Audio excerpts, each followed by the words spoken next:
Et il fit que tous, petits et grands, riches et pauvres, libres et esclaves, reçussent une marque sur leur main droite ou sur leur front. Apocalypse chapitre 13 verset 16.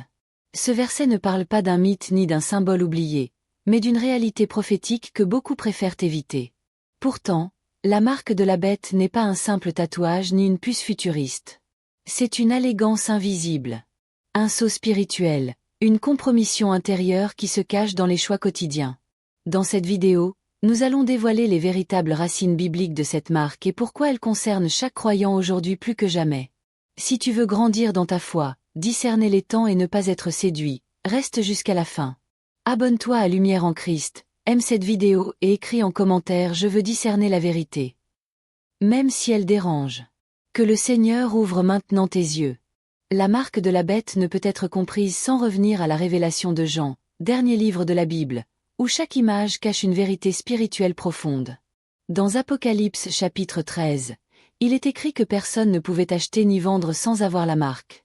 Une réalité économique certes, mais avant tout une réalité spirituelle. Cette marque est opposée au sceau du Dieu vivant mentionné dans Apocalypse chapitre 7 verset 3.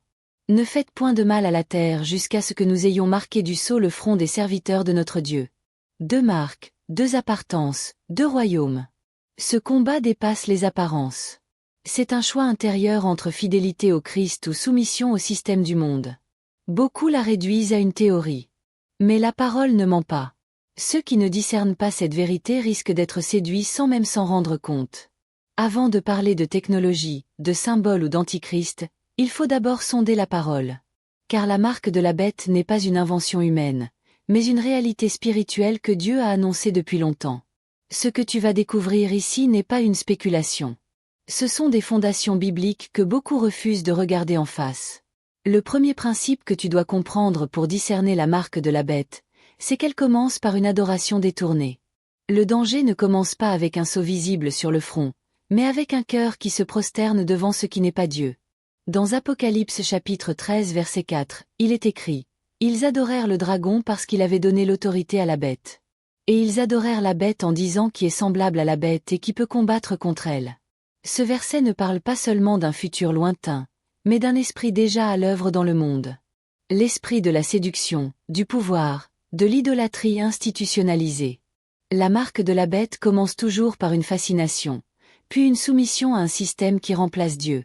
Ce peut être un homme, une idéologie, une structure politique, un confort matériel. Quand l'homme commence à placer sa confiance dans ce qui lui garantit la sécurité, le contrôle, la richesse ou la stabilité, au lieu de faire confiance au Dieu vivant, il commence déjà à recevoir une empreinte sur son cœur. Le mot grec pour marque est charagma qui signifie aussi empreinte gravée. Cela signifie qu'il y a une pénétration, une inscription dans l'être intérieur. Et ce processus commence bien avant que quoi que ce soit visible. Jésus nous a prévenus. Nul ne peut servir de maître. Si ton cœur commence à glorifier ce monde, à adorer ses héros, ses systèmes, ses puissances, alors la marque se prépare déjà en toi. Ce n'est pas une question de technologie, mais de loyauté spirituelle. Le premier piège de la bête, c'est de te faire croire qu'elle peut te protéger mieux que Dieu. Et beaucoup tombent dans ce piège sans s'en apercevoir. Le deuxième principe que tu dois discerner, c'est que la marque de la bête agit d'abord par compromission silencieuse. La marque ne s'impose pas brutalement. Elle s'installe lentement au fil de petites décisions où la vérité est troquée contre le confort, où l'obéissance à Dieu est diluée dans les intérêts personnels. Dans Apocalypse chapitre 13 verset 15, il est dit « Il lui fut donné d'animer l'image de la bête et de faire que tous ceux qui n'adoraient pas l'image de la bête soient tués. » Cette image, c'est le masque séduisant d'un pouvoir qui réclame ton adhésion complète. Mais ce pouvoir n'arrive pas en brandissant la menace.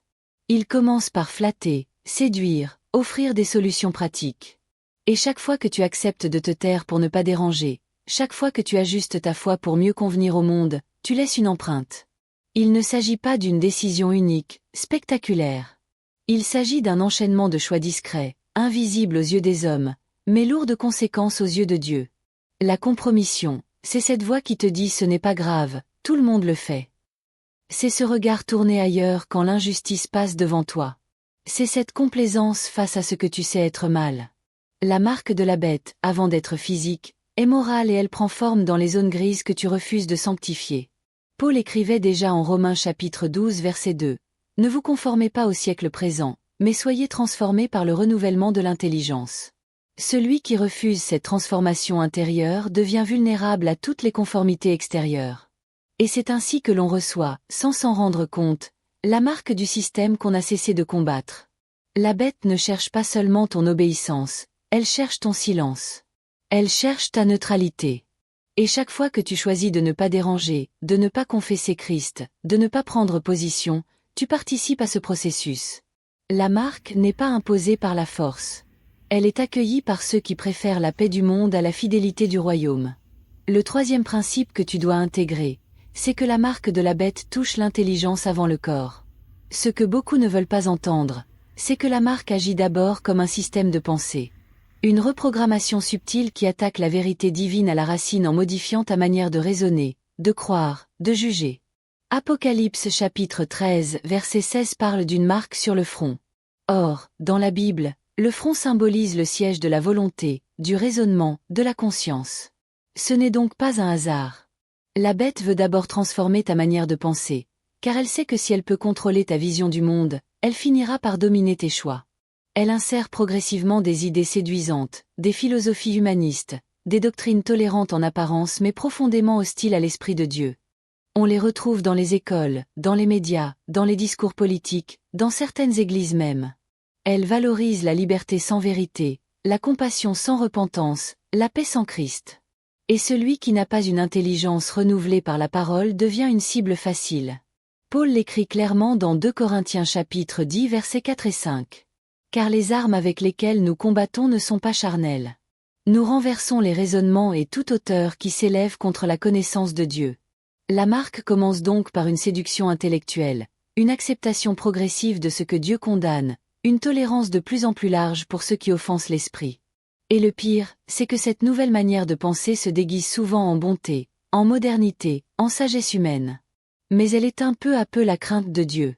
Elle relativise la sainteté, elle étouffe la vérité. Le vrai combat n'est donc pas technologique. Il est mental, il est spirituel. Il est dans le renouvellement de ton intelligence. Refuse les slogans du monde, même quand ils semblent nobles. Refuse les philosophies qui placent l'homme au centre et Jésus à la marge. Car ce que tu laisses entrer dans ton esprit détermine à quelle autorité tu es en train de te soumettre. La marque de la bête est d'abord une idéologie, pas une injection. Et elle se propage par les pensées que tu n'oses plus confronter. Le quatrième principe que tu dois reconnaître, c'est que la marque de la bête se manifeste par l'obéissance aux pressions du système. Dans Apocalypse chapitre 13 verset 17, il est écrit « Et que personne ne puisse acheter ni vendre s'il n'a la marque, le nom de la bête ou le nombre de son nom ». Ce verset révèle une vérité profonde que beaucoup évitent. La marque est liée à un système économique, à une logique de contrôle, à une pression collective sur les consciences. Il ne s'agit pas seulement d'un objet qu'on te force à porter, mais d'une obéissance que tu finis par accepter pour survivre dans un monde hostile à Dieu. Cette pression ne sera pas toujours brutale. Elle se présentera souvent comme une nécessité. Conserver ton emploi, nourrir ta famille, voyager, garder tes droits. Et face à cela, une question silencieuse s'imposera à ton cœur.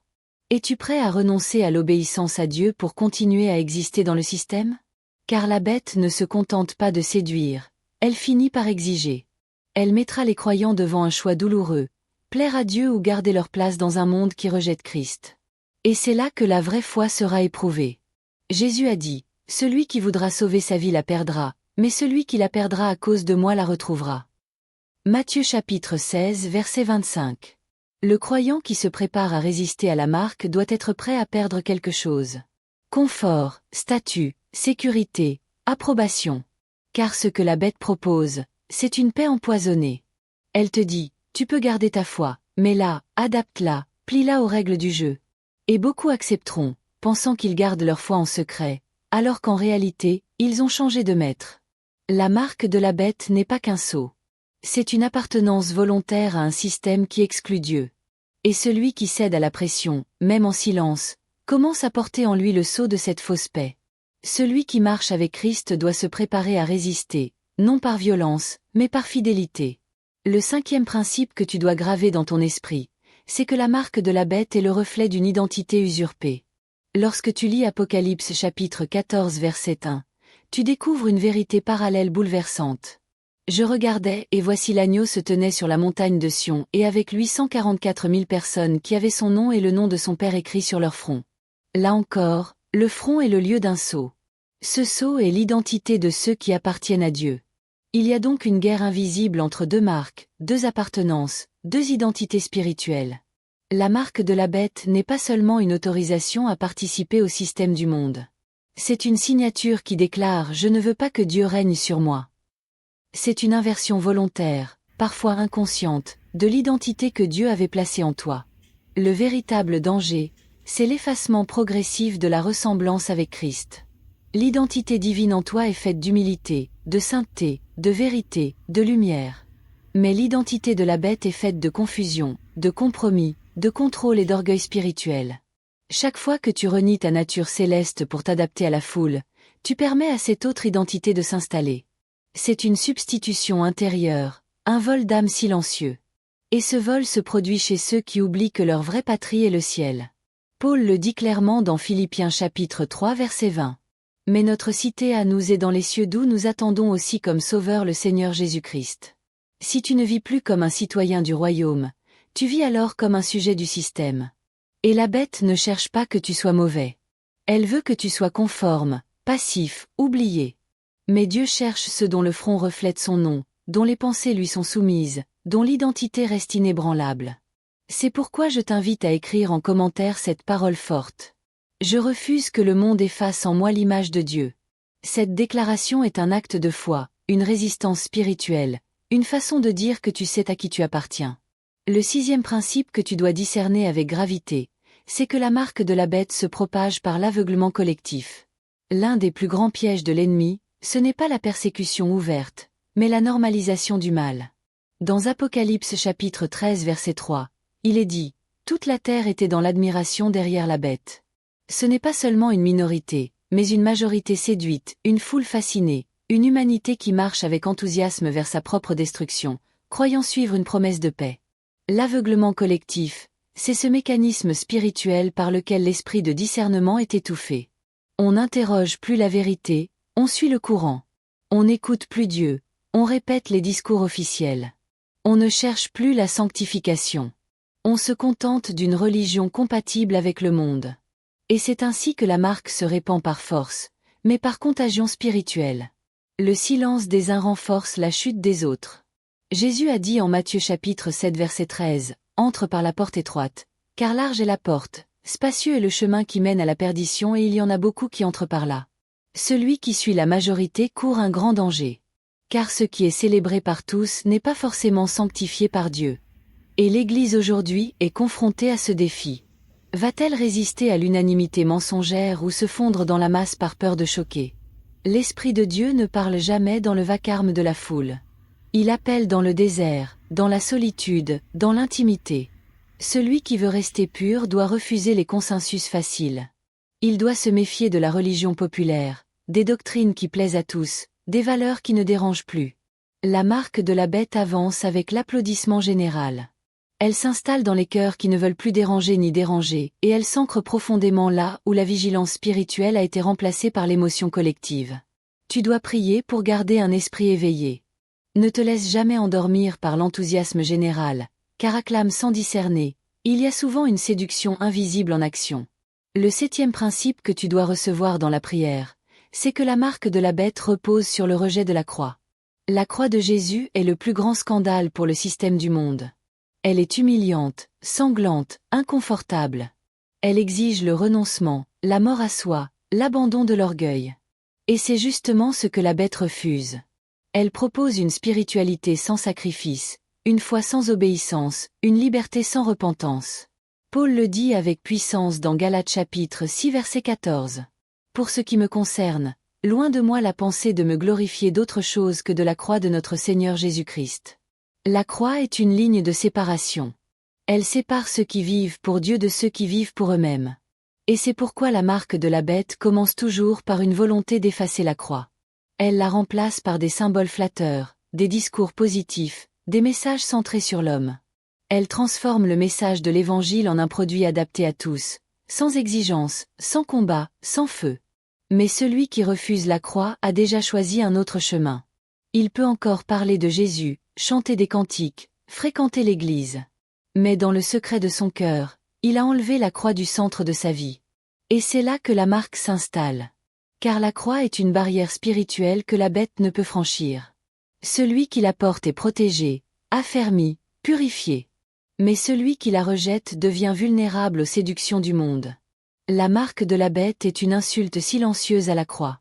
Elle dit « Je n'ai pas besoin de mourir à moi-même. Je peux être spirituel sans me sanctifier. Je peux appartenir à Dieu sans obéir à sa parole. » Et cette illusion, malheureusement, gagne du terrain. Elle entre même dans les prédications, elle contamine les chants, elle infecte les prières. Mais Dieu cherche encore des hommes et des femmes qui n'ont pas honte de la croix, qui l'embrassent, qui l'élèvent, qui en font leur seul fondement. Car là où la croix est rejetée, la marque finit par s'imposer. Le principe que tu dois méditer, c'est que la marque de la bête est toujours liée à l'esprit de contrôle. Dans l'Apocalypse, la bête ne se contente pas d'exister. Elle veut régner. Elle veut surveiller, imposer, uniformiser. Elle ne tolère pas l'indépendance spirituelle. Elle impose sa logique, son rythme, son image. Et cela nous le voyons déjà. Une société où tout est tracé, surveillé, mesuré, où l'individu est absorbé par un système numérique, social, économique qui exige une conformité totale. Mais derrière ces structures visibles, il y a un esprit, l'esprit de contrôle. Un esprit qui cherche à remplacer la liberté de l'Esprit Saint par la gestion humaine, par la peur, par la dépendance artificielle. L'Esprit de Dieu agit par conviction. La bête agit par contrainte. L'Esprit de Dieu t'invite, la bête t'oblige. Et c'est là que le choix se fait. Celui qui aime la liberté superficielle de ce monde finit par être dominé. Mais celui qui choisit la liberté du royaume accepte de marcher à contre-courant. Dans 2 Corinthiens chapitre 3 verset 17, il est écrit, « Là où est l'Esprit du Seigneur, là est la liberté. » La marque de la bête est donc une rébellion déguisée. Elle dit « Je veux contrôler ma vie, mon avenir, mon identité », mais en réalité, elle te fait esclave d'un système plus fort que toi. Et ce système est subtil. Il se cache dans les algorithmes, dans les lois, dans les mécanismes invisibles de dépendance. C'est pourquoi il faut apprendre à marcher par l'esprit, à ne pas dépendre du regard des autres, ni de l'approbation publique. Celui qui veut rester pur doit désirer libre en Christ. Et cette liberté commence quand tu refuses que le monde te dicte ce que tu dois croire, penser, désirer. La marque agit dans les cœurs qui ne veulent plus de l'autorité de Dieu, mais cherchent à contrôler leur vie par eux-mêmes.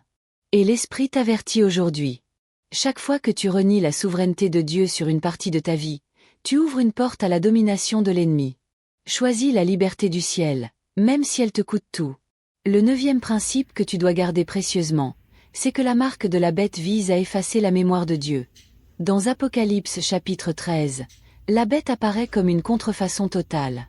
Elle imite, elle copie, elle parodie ce que Dieu a institué. Elle a un trône, une adoration, une marque. Mais ce qu'elle veut réellement, c'est que l'homme oublie son Créateur. Elle veut détruire la mémoire du Dieu vivant.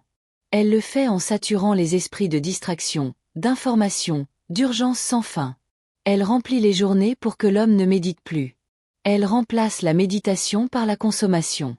Elle substitue les versets par des slogans, les prières par des vidéos, la foi par des impressions fugitives.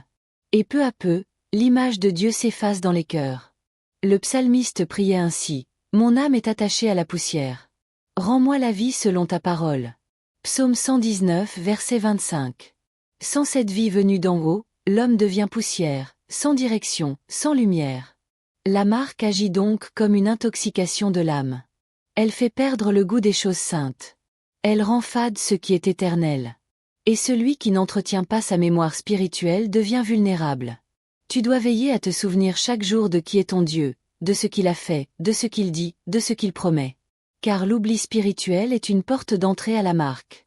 Si tu cesses de proclamer la vérité, d'enseigner à tes enfants, de méditer les Écritures, alors tu deviens une proie. La marque de la bête n'est pas seulement une acceptation extérieure, c'est l'abandon intérieur de la mémoire sacrée. Et cette mémoire, tu dois la protéger avec des chants, avec des prières, avec des versets proclamés à haute voix, avec la crainte de Dieu dans chaque décision. Celui qui se souvient demeure, mais celui qui oublie, même sans le vouloir, commence à glisser lentement vers l'oubli éternel. Garde ton cœur connecté à la mémoire du ciel. Le 10 principe que tu dois embrasser avec foi, c'est que seule la fidélité quotidienne à Jésus te préservera de la marque. Il n'y aura pas de salut dans les stratégies humaines, ni dans la connaissance seule, ni dans les débats théologiques. Seule, une relation vivante, vraie, constante avec le Christ te gardera pur dans les temps de la séduction finale. Dans Apocalypse chapitre 14 verset 12, il est écrit « C'est ici la persévérance des saints qui gardent les commandements de Dieu et la foi de Jésus. » Voilà la vraie résistance.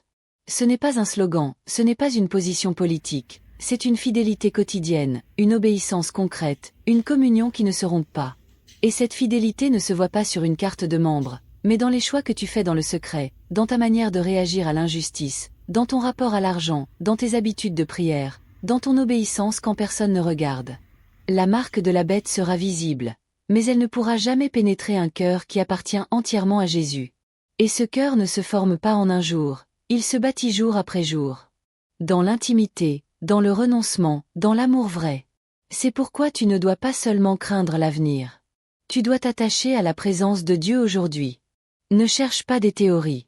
Cherche la vérité vivante. Ne cours pas après les signes. Reste près du berger. Car il a promis en Jean chapitre 10 verset 27. Mes brebis entendent ma voix, je les connais et elles me suivent. C'est cela le sceau de Dieu. Une relation d'écoute, une marche quotidienne, une fidélité qui résiste même au feu. Celui qui vit ainsi n'a rien à craindre. Même si le monde entier se prosterne, il restera debout. Même si tout cède, il tiendra ferme. Car la vraie marque que Dieu cherche, c'est un cœur fidèle jusqu'au bout. Ce que tu viens d'entendre n'était que la surface. Car derrière chaque principe biblique, il existe des vérités profondes dissimulées dans les Écritures que seuls les cœurs éveillés peuvent saisir. Des vérités que le monde rejette, que l'ennemi redoute, mais que l'Esprit veut révéler à ceux qui ont soif de lumière. Prépare-toi maintenant à descendre plus profondément. La première vérité cachée que tu dois recevoir avec humilité, c'est que la marque de la bête est une contrefaçon du sceau du Saint-Esprit. Dans Éphésiens chapitre 1 verset 13, Paul déclare « Vous avez été scellés du Saint-Esprit qui avait été promis. » Ce sceau, invisible mais réel, est la marque divine de l'appartenance à Dieu. C'est une empreinte spirituelle que le ciel reconnaît, que les anges voient et que l'enfer craint. La bête dans sa ruse ne crée rien. Elle imite, elle parodie, elle copie ce que Dieu fait mais en le déformant. La marque de la bête est donc une imitation diabolique du sceau divin. Elle promet une appartenance mais conduit à la perdition. Elle offre une protection illusoire mais prépare à la condamnation. Le Saint-Esprit te scelle pour te rendre saint. La bête te marque pour t'asservir. Le Saint-Esprit agit dans la vérité.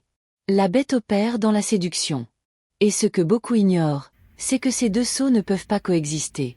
Celui qui est véritablement scellé du Saint-Esprit ne peut pas recevoir la marque de la bête, car il appartient déjà à un autre royaume. Mais celui qui refuse l'Esprit, qui étouffe sa voix, qui néglige sa sanctification devient vulnérable. Car il n'est plus marqué du sceau divin. Il est exposé, ouvert, fragile. La marque de la bête ne s'installe pas sur une âme remplie de l'Esprit. Elle cherche les cœurs vides, les consciences endormies, les esprits confus. Et si tu vis sans rechercher la présence du Saint-Esprit, sans cultiver la communion avec lui, alors tu t'éloignes du seul sceau qui te protège. L'heure est grave. Ce n'est pas le moment d'avoir une foi superficielle. Tu dois être rempli. Tu dois être scellé. Tu dois appartenir pleinement à Christ, corps, âme et esprit. Car au dernier jour, ce ne seront pas tes paroles religieuses qui parleront pour toi, mais le sceau que tu portes. Et ce sceau ne vient ni d'une doctrine, ni d'un système. Il vient de l'Esprit Saint vivant en toi, gouvernant ta vie. Brûlant en ton cœur comme un feu sacré que rien ne peut éteindre. La deuxième vérité cachée que tu dois affronter avec courage, c'est que la marque de la bête agit à travers l'adoration de soi. L'un des fondements les plus occultés de cette marque spirituelle, c'est le culte de l'ego. Apocalypse chapitre 13 verset 12 parle d'un pouvoir qui fait que la terre et ses habitants adorent la première bête.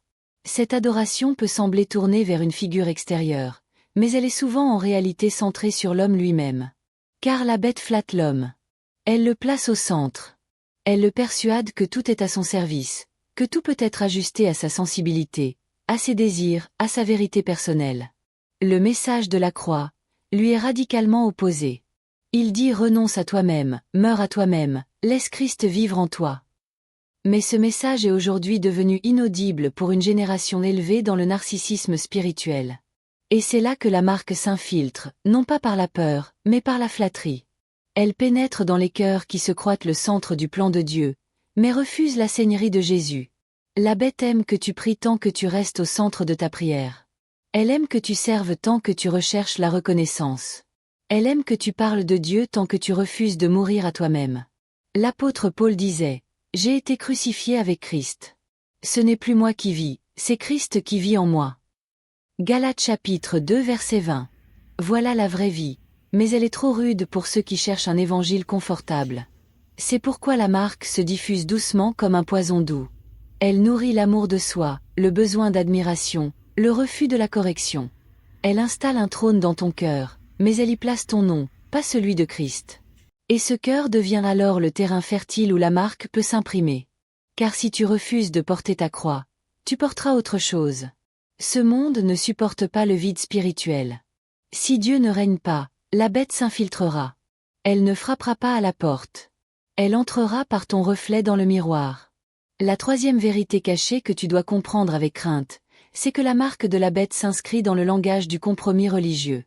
Ce n'est pas dans le monde païen que la bête est la plus puissante. C'est dans les temples, les assemblées, les autels qui ont abandonné la vérité. Dans Apocalypse chapitre 13 verset 11, un autre personnage apparaît. Une deuxième bête qui avait 2 cornes semblables à celles d'un agneau mais qui parlait comme un dragon. L'apparence de la douceur, le langage du serpent. Voilà la stratégie. La marque de la bête ne se propage pas par des cris d'athéisme, mais par des voix qui semblent spirituelles, tout en enseignant l'erreur. Et cette voix se fait entendre dans de nombreuses prédications modernes. Un évangile sans péché, une foi sans repentance, un Dieu sans sainteté. L'objectif est clair.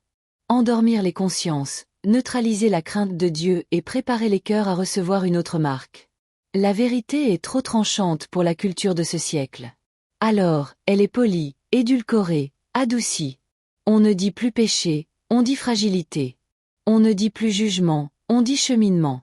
On ne dit plus croix, on dit accomplissement personnel. Et sous ce vernis de tolérance, la bête avance.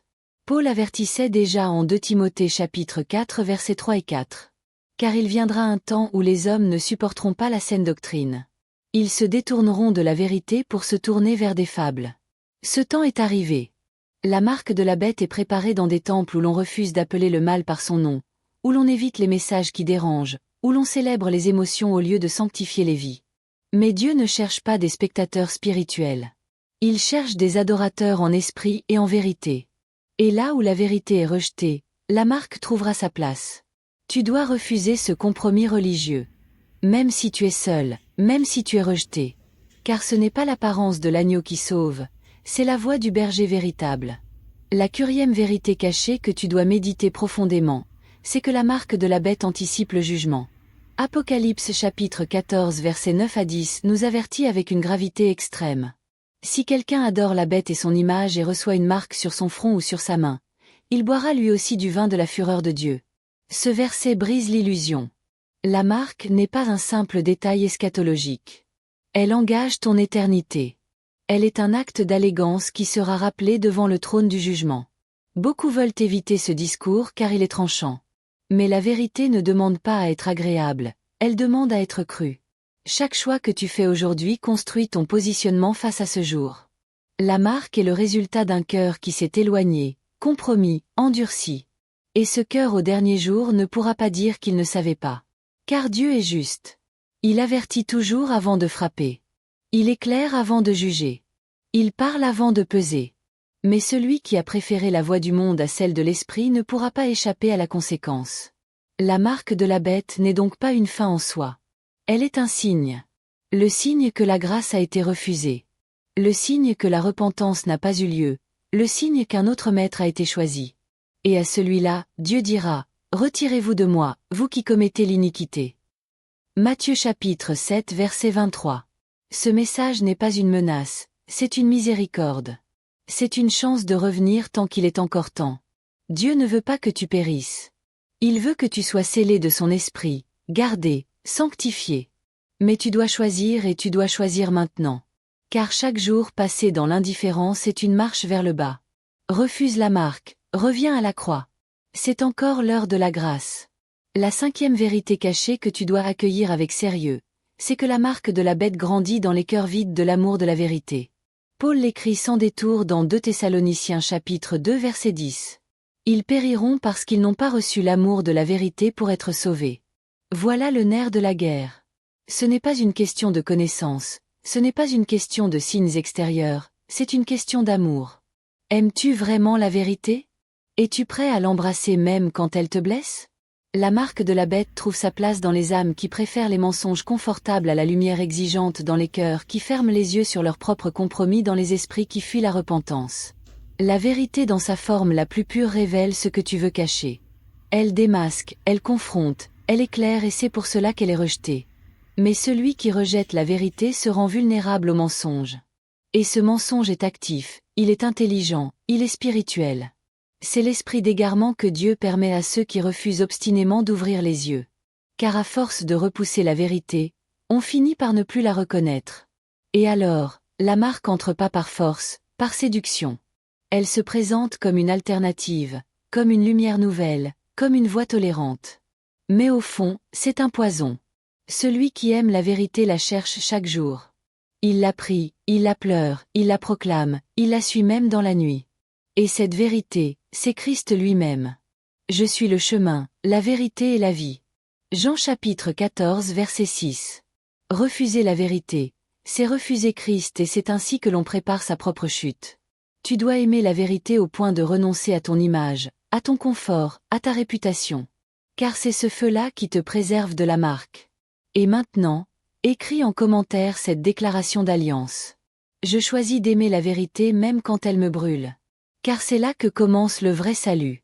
La 6e vérité cachée que tu dois embrasser dans l'humilité, c'est que la marque de la bête s'enracine dans la peur du rejet. Ce n'est pas seulement l'amour du mal qui conduit les âmes à accepter la marque. C'est souvent la peur. La peur d'être seul, la peur de ne plus appartenir. La peur d'être vu comme étrange, fanatique, hors système. Dans Jean chapitre 12 verset 42, il est dit, « Plusieurs des chefs crurent en lui mais à cause des pharisiens, ils n'en faisaient un pas l'aveu dans la crainte d'être exclus de la synagogue. » Ce verset est bouleversant. Ces hommes croyaient en Jésus, mais ils avaient peur de le confesser et cette peur les a rendus muets, inactifs, complices. Voilà comment la marque de la bête s'installe. Elle commence par le silence, par l'inaction, par la crainte de ne plus être accepté. Et cette crainte grandira. Elle se nourrira de ton besoin d'être aimé, de ton désir d'appartenir, de ton refus d'être mis à part. Jésus a pourtant dit, « Si quelqu'un a honte de moi, le Fils de l'homme aura honte de lui. » Marc chapitre 8 verset 38. Le silence par peur n'est pas neutre. C'est un terrain de compromission. Celui qui se tait pour éviter le rejet finit par se lier à un autre maître. La foi véritable te pousse à marcher dans la lumière, même si tu dois y marcher seul. Et cette lumière te préservera de la marque. Refuse d'avoir honte, refuse d'attendre. Parle, confesse. Résiste. Car celui qui reste fidèle dans l'ombre sera reconnu en pleine lumière. Ne crains pas le rejet des hommes. Crains seulement de trahir la voix du ciel. La suprême vérité cachée que tu dois recevoir avec discernement, c'est que la marque de la bête utilise les œuvres humaines comme justification. Dans Apocalypse chapitre 13, la bête exerce un pouvoir religieux. Elle fait des signes, elle produit des miracles, elle inspire l'admiration. Mais cela ne vient pas de Dieu. C'est une contrefaçon et c'est une leçon puissante pour nous. Car dans Matthieu chapitre 7 verset 22, Jésus avertit, « Plusieurs me diront en ce jour-là, Seigneur, Seigneur, n'avons-nous pas prophétisé en ton nom? Et alors, je leur dirai, je ne vous ai jamais connu. » Voilà le cœur du problème. Des œuvres mais pas de relation. Des apparences mais pas de fondement. La marque de la bête séduit par l'activité religieuse. Elle te donne l'illusion que tu es du bon côté parce que tu fais beaucoup. Mais Dieu ne cherche pas des performances. Il cherche la fidélité, l'amour, l'intimité. Et là où l'activité remplace la communion, le terrain est prêt pour recevoir une autre marque. Car la religion sans Jésus devient un piège, une habitude sans puissance, un théâtre sans vie. Et l'ennemi adore cela. Il remplit les mains d'œuvre, mais il vide les cœurs de la présence. Le croyant qui ne se garde pas dans la simplicité de Christ devient vulnérable à cette séduction. Il se rassure par ce qu'il fait. Il oublie ce qu'il est devenu. Il cherche l'approbation des hommes. Il oublie celle de Dieu et la marque trouve alors une place. Tu dois veiller. Ne te juge pas par tes œuvres. Juge-toi par ta proximité avec Dieu. C'est là et là seule que réside la vraie sécurité. Là est vérité cachée que tu dois méditer dans la prière. C'est que la marque de la bête efface le témoignage de la sainteté. Le monde ne craint pas les croyants qui parlent, il craint ceux qui vivent ce qu'ils proclament. Dans Apocalypse chapitre 14 verset 5, il est dit des rachetés. Il ne s'est point trouvé de mensonge dans leur bouche. Ils sont irrépréhensibles. Voilà la vraie puissance. Pas des paroles fortes, mais une vie droite. Et c'est justement ce que la marque cherche à détruire. Elle ne veut pas seulement que tu désobéisses, mais que tu perdes ta crédibilité. Elle veut que ton témoignage soit flou, faible, fade. Elle veut que ta sainteté soit remplacée par une bonne réputation. Elle veut que tu sois respecté mais pas redouté, que tu sois accepté mais pas consacré. Et c'est dans cette tiers-d'heure que s'infiltre l'empreinte du système. Paul disait en Philippiens chapitre 2 verset 15, « Soyez irréprochables au milieu d'une génération perverse parmi laquelle vous brillez comme des flambeaux. » Le témoignage d'une vie sainte est une arme, une lumière, une alerte pour ceux qui dorment et c'est pourquoi elle est ciblée. L'ennemi ne craint pas ta théologie, il craint ta consécration. Il n'attaque pas ton discours, il attaque ton intégrité. Il veut te faire chuter discrètement pour que ton nom devienne inutile. Et c'est ainsi qu'il prépare la marque. En rendant ton témoignage stérile. Tu dois donc garder la sainteté comme une couronne, pas pour être vu, mais pour rester debout. C'est le feu intérieur qui fait fuir les ténèbres. Ne le laisse pas s'éteindre. Là une vérité cachée que tu dois saisir en profondeur, c'est que la marque de la bête agit par les alliances invisibles. Beaucoup pensent que le danger viendra d'un décret officiel, d'une persécution ouverte.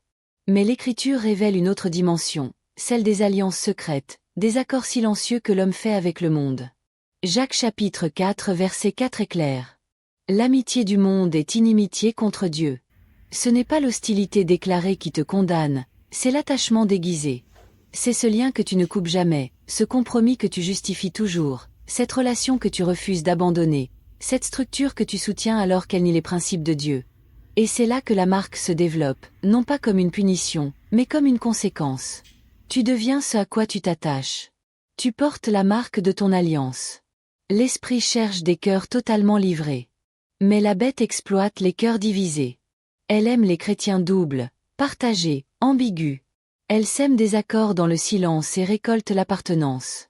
Tu dois examiner ton cœur. Quelle est ta vraie alliance? Avec qui marches-tu vraiment?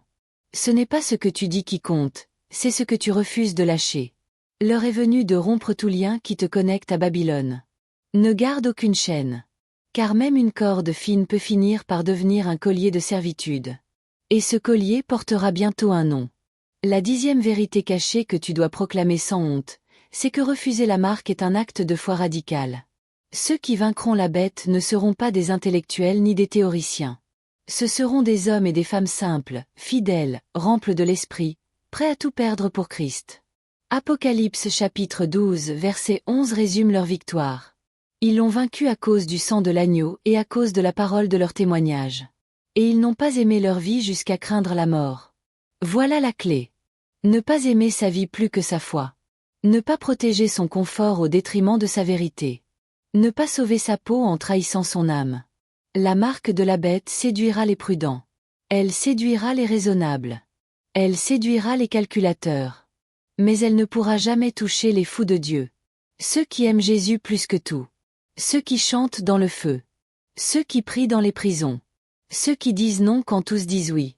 Et c'est à cela que Dieu t'appelle. À une foi brûlante, radicale, incorruptible. Tu n'as pas besoin d'un plan de survie.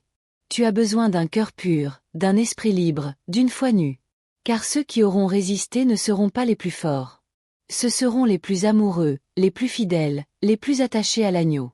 Et si ce message t'a touché, alors partage cette vidéo maintenant, car la vérité ne doit pas rester entre les mains des éveillés. Elle doit sonner comme une trompette et tu peux être celui qui la fera résonner dans une âme endormie.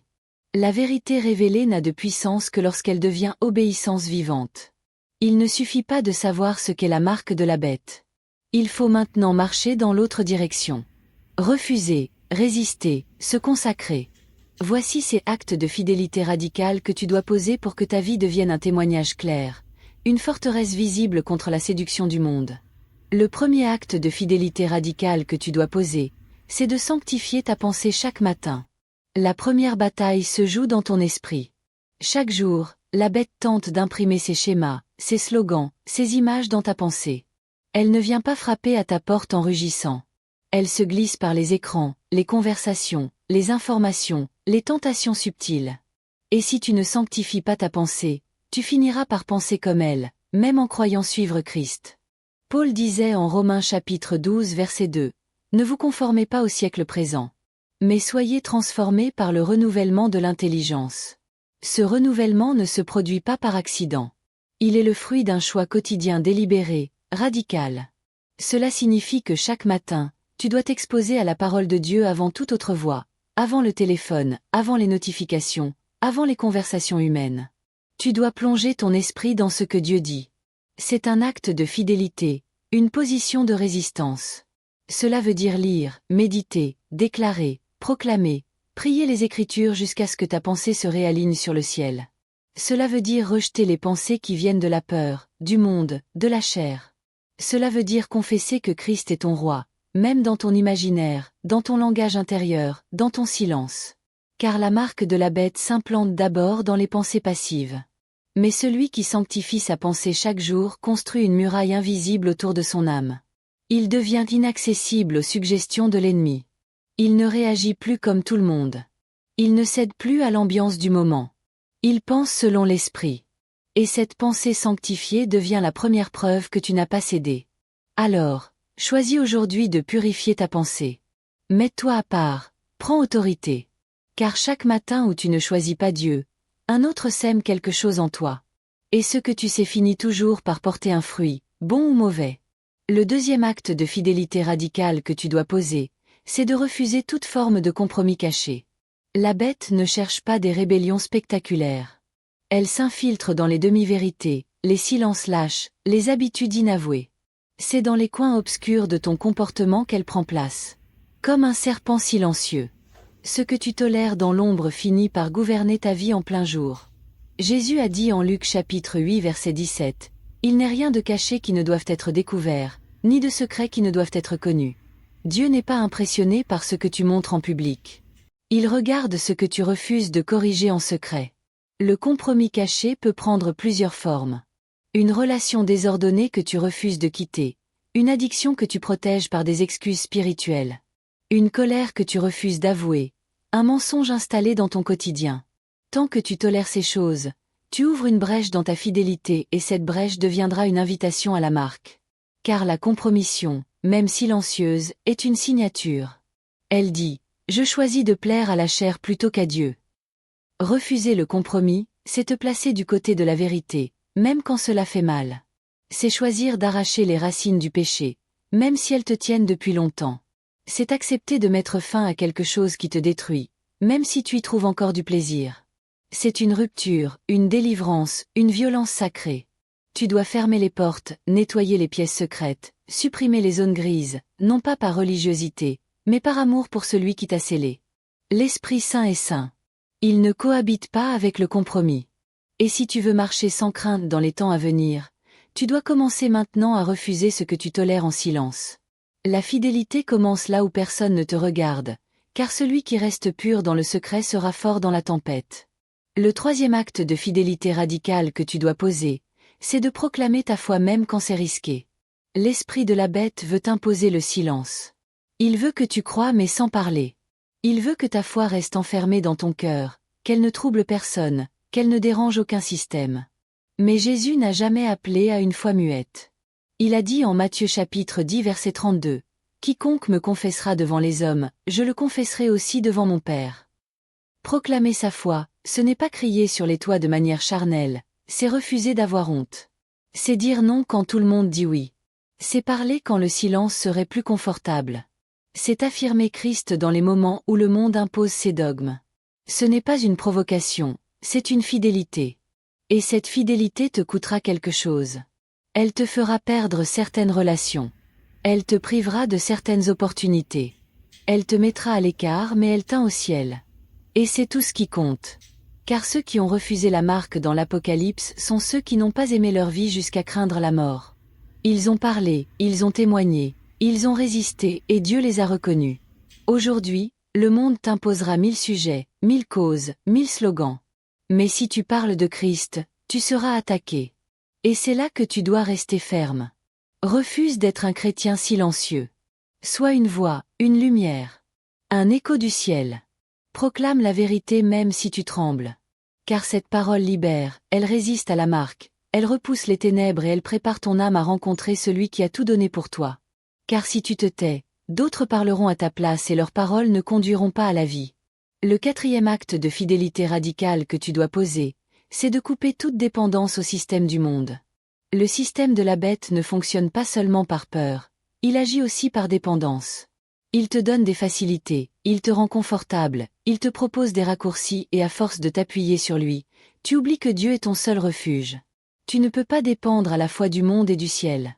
Tu dois choisir ta source. Dans Jérémie chapitre 17 verset 5, Dieu dit, « Maudit soit l'homme qui se confie dans l'homme, qui prend la chair pour son appui et qui détourne son cœur de l'Éternel. » Voilà la clé. La dépendance crée la confusion et cette confusion prépare l'acceptation de la marque.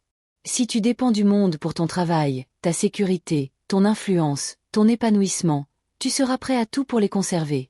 Tu céderas, tu justifieras, tu plieras. Mais si tu coupes cette dépendance, tu seras libre. Couper ne veut pas dire fuir la société, cela veut dire ne plus en être l'esclave. Cela veut dire que si le monde t'enlève quelque chose, tu ne perds pas ton identité. Cela veut dire que tu marches par la foi, pas par la pression. Ce que tu dois faire aujourd'hui, c'est identifier ce à quoi tu es encore lié. Le regard des autres, les plateformes, les finances, les ambitions. Et ensuite, tu dois choisir couper, déclarer, renoncer, non pas par peur, mais par amour pour un royaume plus grand. Le ciel ne fait pas de compromis. Il cherche des cœurs entiers et ces cœurs, Dieu les fortifie. Car celui qui dépend du monde sera bientôt contrôlé, mais celui qui dépend de Dieu sera bientôt élevé. Le 5e acte de fidélité radicale que tu dois poser, c'est de cultiver l'amour de la vérité dans ton âme. La vérité n'est pas une opinion, elle n'est pas une émotion, elle est une personne. Jésus a dit « Je suis la vérité ». Jean chapitre 14 verset 6. Aimer la vérité, c'est donc aimer Christ au point de tout sacrifier pour ne pas le trahir. Ce monde n'a pas seulement rejeté la vérité. Il a commencé à la détester et cette haine grandit chaque jour. Ceux qui parlent vrai sont étiquetés comme intolérants. Ceux qui refusent le compromis sont exclus et beaucoup pour rester acceptés finissent par taire ce qu'ils croient. Mais Dieu cherche encore des âmes qui aiment la vérité, même quand elle brûle, même quand elle dérange, même quand elle sépare. Paul disait que ceux qui périront, ce sont ceux qui n'ont pas reçu l'amour de la vérité. 2 Thessaloniciens chapitre 2 verset 10. C'est une question d'amour, pas seulement de connaissance. Tu dois cultiver la vérité en toi comme un feu. Lire la parole, la méditer, l'annoncer, la défendre, refuser les mensonges doux, détruire les arguments séduisants, rejeter les demi-évangiles. Et pour cela, tu devras parfois être seul, incompris, combattu, mais tu resteras pur, tu resteras debout, tu resteras marqué par le ciel. Et si tu choisis aujourd'hui de vivre dans cet amour de la vérité, alors écris en commentaire « Je choisis de défendre la vérité », même s'il faut tout perdre. Car ce témoignage écrit est un acte spirituel, une flamme qui dit à l'enfer « Cette âme ne se rendra pas ». Le 6e acte de fidélité radicale que tu dois poser, c'est de cultiver la présence de Dieu jusqu'à en devenir dépendant. La bête t'offre 1000 formes de soutien. Mais elle ne pourra jamais te donner la présence. Elle remplit l'extérieur mais laisse l'âme vide. C'est pourquoi tu dois apprendre à vivre chaque jour comme un sanctuaire. Non pas seulement en fréquentant l'église, mais en devenant toi-même une habitation vivante de Dieu. Paul écrivait en 1 Corinthiens chapitre 3 verset 16. Ne savez-vous pas que vous êtes le temple de Dieu et que l'Esprit de Dieu habite en vous? Voilà la vraie ligne de séparation. Ce ne sont pas les apparences religieuses, mais la réalité intérieure. L'Esprit habite-t-il vraiment en toi? Le cherches-tu chaque jour? L'écoutes-tu? L'attends-tu? Tu ne pourras pas résister à la marque si la présence de Dieu ne devient pas ton oxygène. La fidélité ne tient pas par la discipline seule, elle tient par l'amour. Et cet amour naît dans la présence. Tu dois créer un espace sacré, une chambre fermée, un lieu secret où tu pries, où tu pleures, où tu écoutes, pas pour demander des choses, mais pour être avec lui. Car dans cette présence, tu es fortifié, tu es éclairé, tu es sanctifié, tu reçois des instructions célestes, des visions, des avertissements et tu es préparé à ce que les autres ne voient pas venir. La bête n'a pas peur des doctrines mortes. Elle craint ceux qui brûlent d'un feu qu'elle ne peut éteindre. Tu dois devenir un homme, une femme de feu. Et ce feu, tu ne l'auras pas sans intimité. Tu dois aimer sa voix plus que toutes les autres. Tu dois aimer sa paix plus que tout confort. Tu dois désirer son regard plus que toute approbation. Et si tu vis ainsi, tu ne porteras jamais la marque, car ton âme en sera déjà remplie et rien d'autre ne pourra s'y greffer. Le 7e acte de fidélité radicale que tu dois poser, c'est de rester ferme dans les épreuves sans chercher d'issue charnelle. L'une des plus grandes stratégies de la bête, c'est d'utiliser les temps d'épreuve pour te faire plier. Elle attend que tu sois à bout, fatigué, seul, affamé pour te proposer une solution facile, rapide, mais qui exige une concession spirituelle. Jésus lui-même a été confronté à cela. Dans le désert, après 40 jours de jeûne, le diable lui a dit, « Si tu es fils de Dieu, ordonne que ces pierres deviennent des pains. » Matthieu chapitre 4 verset 3. Voilà la logique du monde. Contourner la croix, éviter l'attente, forcer l'issue. Mais Jésus a répondu par la fidélité. Il n'a pas cherché de raccourci. Il a supporté la faim pour ne pas trahir la parole. Et c'est cette fidélité que Dieu attend de toi. Refuser les fausses portes. Ne pas vendre ton âme pour une solution temporaire. Ne pas accepter ce qui te coupe de la voie de Dieu. Même si cela semble te soulager. Les épreuves viennent, c'est inévitable. Mais ce que tu choisis dans l'épreuve détermine ce que tu es en train de devenir. Si tu restes fidèle, même dans la douleur, tu deviens inébranlable, tu deviens incorruptible. Et c'est cela que Dieu cherche. Un peuple purifié par le feu et non façonné par la peur. Ne cherche pas l'issue facile. Cherche la volonté de Dieu même quand elle te fait passer par la vallée. Car celui qui t'éprouve aujourd'hui, c'est celui qui te couronnera demain. Et si tu tiens ferme, tu seras marqué. Mais par le ciel, non pas par la bête. Les vérités spirituelles les plus profondes sont parfois cachées dans les histoires les plus simples. Jésus parlait en parabole, non pour voiler la lumière, mais pour qu'elle entre dans les cœurs prêts à la recevoir. Écoute maintenant cette parabole inspirée dans laquelle se cache une révélation essentielle. La fidélité dans les ténèbres vaut plus que la lumière sans combat. Il était une fois un vieil homme nommé Élisère, vivant dans un royaume gouverné par un empereur invisible. Dans ce royaume, on ne voyait ni couronne ni sceptre, mais chaque habitant portait un sceau sur sa main. Ce sceau donnait accès à tout. Nourriture, travail, reconnaissance. Sans lui, on devenait un fantôme. Mais personne ne savait d'où venait le sceau, ni qui l'avait vraiment instauré. Élisée vivait à l'écart. Il cultivait la terre, priait dans le silence et parlait d'un autre royaume, un royaume plus ancien, plus vaste où le roi ne marquait pas les mains mais les cœurs. Les villageois l'écoutaient avec curiosité mais souvent avec indifférence. Ils disaient, « C'est un vieux fou, il ne comprend plus notre époque. » Pourtant, certains sentaient que ces paroles dérangeaient quelque chose en eux. Un jour, une grande crise frappa le royaume. Les distributions furent suspendues. Plus de pain, plus de soins. Les autorités annoncèrent une mise à jour du sceau plus rapide, plus efficace, mais surtout obligatoire. Ceux qui refuseraient seraient exclus. Pas punis, non, juste oubliés. Élisée refusa. Il continua de prier, de jeûner, de chanter. Ses voisins vinrent le voir. « Tu vas mourir. Pourquoi tant d'entêtement? Dieu ne veut pas ton sacrifice, il veut ta survie. » Mais il répondit doucement, « Je ne suis pas ici pour survivre. Je suis ici pour témoigner. » Alors, ils partirent, secouant la tête. Les jours passèrent. Le froid arriva.